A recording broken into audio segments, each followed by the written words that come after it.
Hello, everyone. Welcome to another episode of your Marketing Big Sister podcast. This is one of the very few solo episodes I've recorded in a long time. I have enjoyed having so many talented marketing professionals here on the podcast who have brought so much expertise and so many insights. So if you haven't already, please also tune into previous episodes.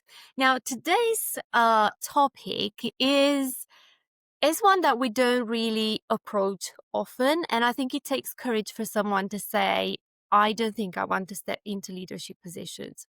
And I think in marketing, as in probably a variety or the majority of professions, we have a standard career path presented to us. So if you're a marketing generalist, you probably start your career working as a marketing executive, and then you're expected to move into marketing manager roles, and then you will eventually become a head of marketing or a CMO, etc. But that's not necessarily the right trajectory for everybody.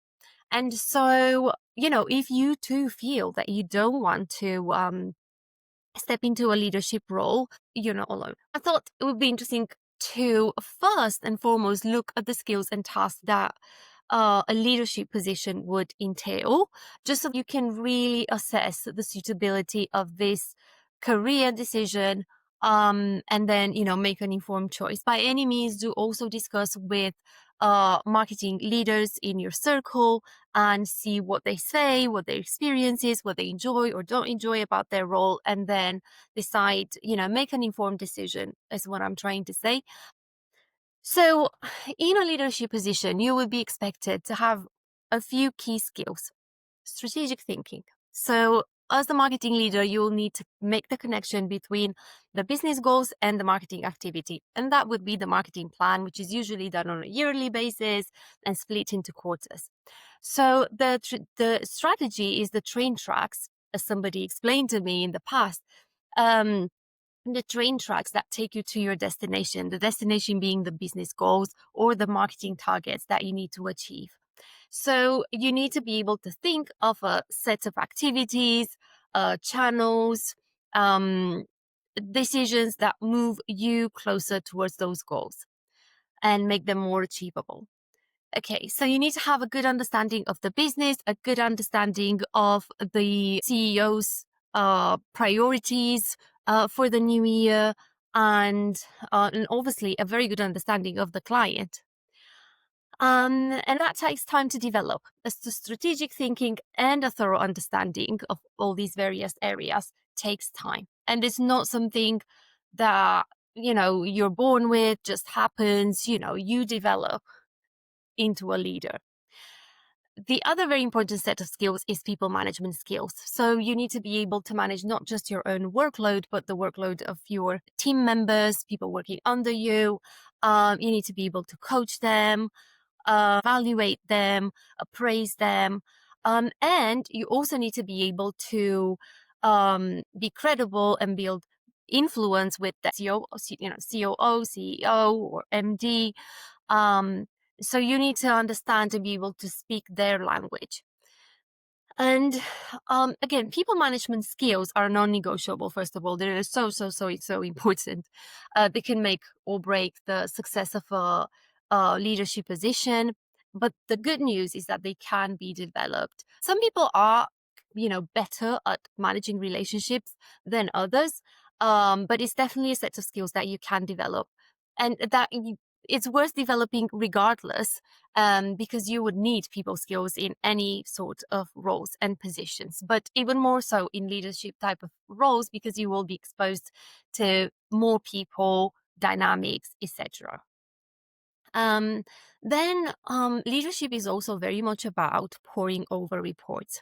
So, data analysis, being at least okay with numbers is important. Now, AI will probably be doing increasingly more of the heavy lifting when it comes to processing data and helping us understand the meaning of various reports.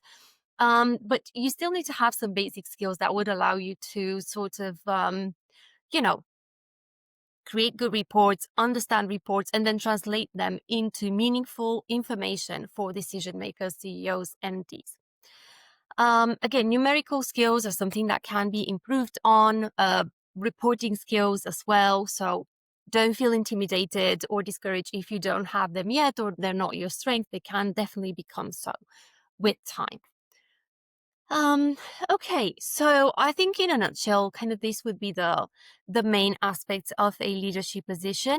Um, and if you enjoy the doing a lot, if you enjoy, actually scheduling the campaigns, creating the emails, creating the content, editing, and those sort of things, you might feel that promotion will be stripping away all the things you like, and you end up with all the things you dislike.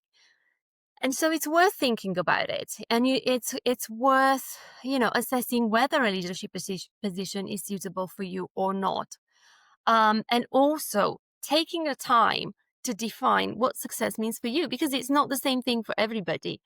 We all have our own definitions of success, and you can carve out your own version.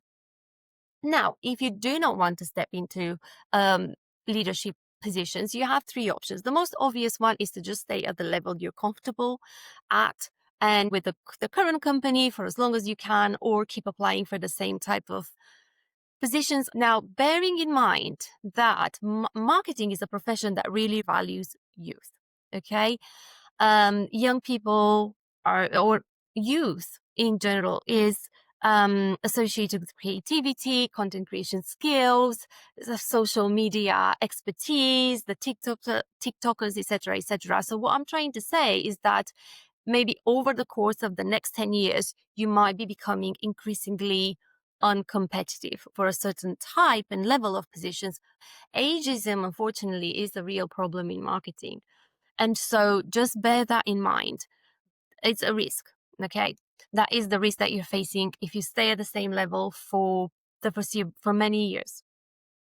Option number 2 is to make a lateral move into the agency world, where you will be exposed to many more clients, to various industries, you'll have the opportunity to develop different skills without actually being a team leader as such.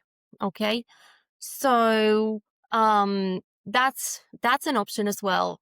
I have never worked in the agency world, but from what I understand, um, you can be at a certain level and be safe for longer compared to the in-house marketing world.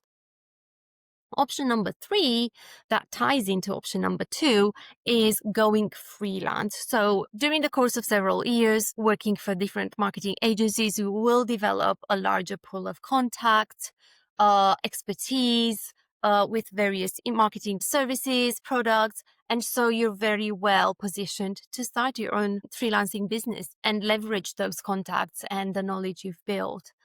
Again, if entrepreneurship actually appeals to you, because if it doesn't, then that's a very valid preference, and you shouldn't go down that route. So first and foremost, just be honest with yourself. Think about what success means to you.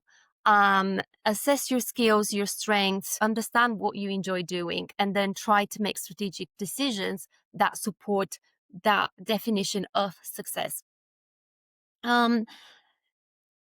Also, life is full of surprises, so things might work out better than you expect if you take a certain detour, or you make I don't know, an untraditional move, and uh, you know you'll have to experiment to an extent.